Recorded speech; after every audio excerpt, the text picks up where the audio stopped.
I didn't lose her all at once. I lost her slowly, while asking her to wait. Every time I said later, I was teaching her that love could wait, and love can wait, but not forever. I told myself I was doing everything right, working hard, being responsible, planning for us.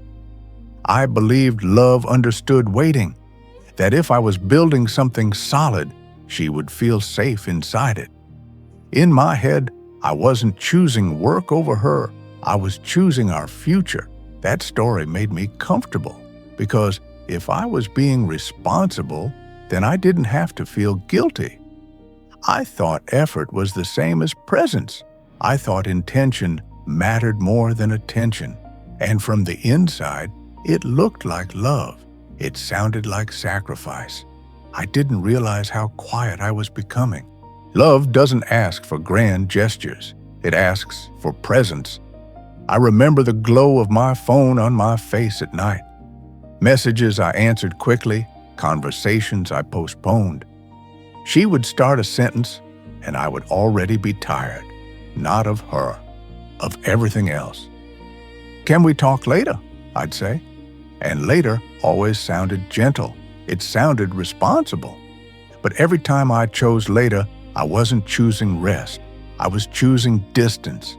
I was there, but not really there, listening without hearing, looking at her, while my attention was somewhere safer. I didn't notice the moment things changed. There was no argument, no dramatic scene, just a quiet habit forming. Me reaching for my phone instead of reaching for her. And habits don't feel like decisions. They feel automatic, which is why they're so dangerous. Waiting wasn't the problem. That took me years to understand. The problem was that later always meant not now. And love doesn't live in later. It only lives in now. I kept believing time was neutral, that it would wait with us, that moments could be stored somewhere and returned to when life felt calmer. But time doesn't save anything. It only records what you chose. Every not now felt harmless, too small to matter. Just a conversation delayed, just a dinner rushed, just another evening where listening felt heavier than working. I told myself I'd show up properly tomorrow, more rested, more present, more available. But tomorrow kept moving, and love stayed exactly where I left it. Waiting didn't hurt her because it was dramatic. It hurt because it made her feel alone while standing right next to me. She wasn't asking for everything. She was asking for now. And that's the mistake you never notice while you're making it. You think you're asking for patience. You think you're being reasonable. But what you're really asking for is for someone to shrink their needs so your life can stay comfortable. Love doesn't leave when it's angry.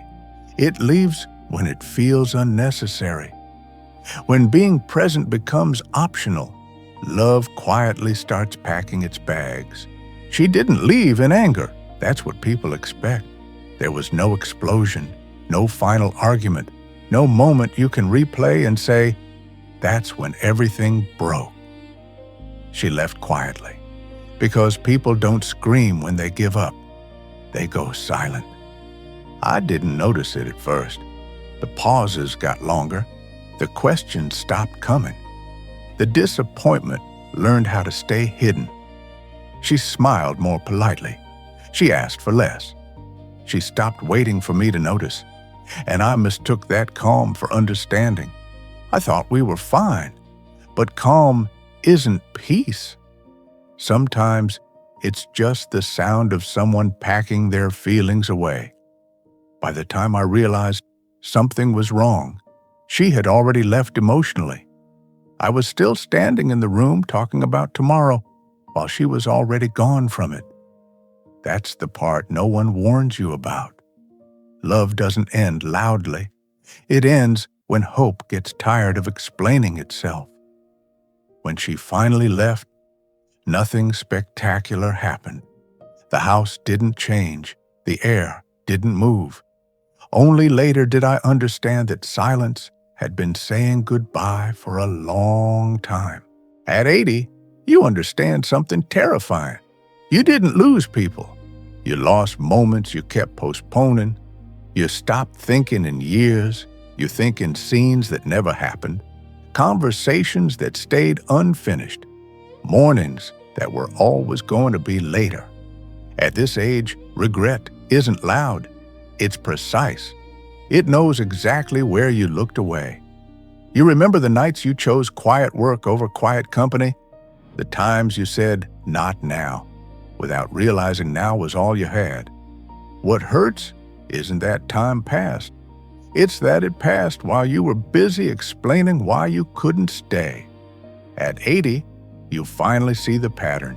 No single mistake, no dramatic failure, just a life shaped by delay, by believing presence was optional. You don't miss the arguments. You miss the ordinary days that never got a chance to exist. And the hardest truth is this: you weren't unlucky. You were there. You just kept choosing later, until later had nothing left to give. If someone came to your mind while listening, that wasn't nostalgia. It wasn't memory being kind. It was memory being honest. You're not really thinking about me. You're thinking about someone, a face, a voice, a name you haven't said in a while. Maybe it's someone you love. Maybe it's someone you hurt. Maybe it's someone you slowly stopped choosing without ever meaning to. And here's the uncomfortable truth. If that person appeared just now, it wasn't an accident. That's your attention pointing at something unfinished. Something still alive. You still have what I don't. You still have time. But time doesn't feel wide. It feels thin.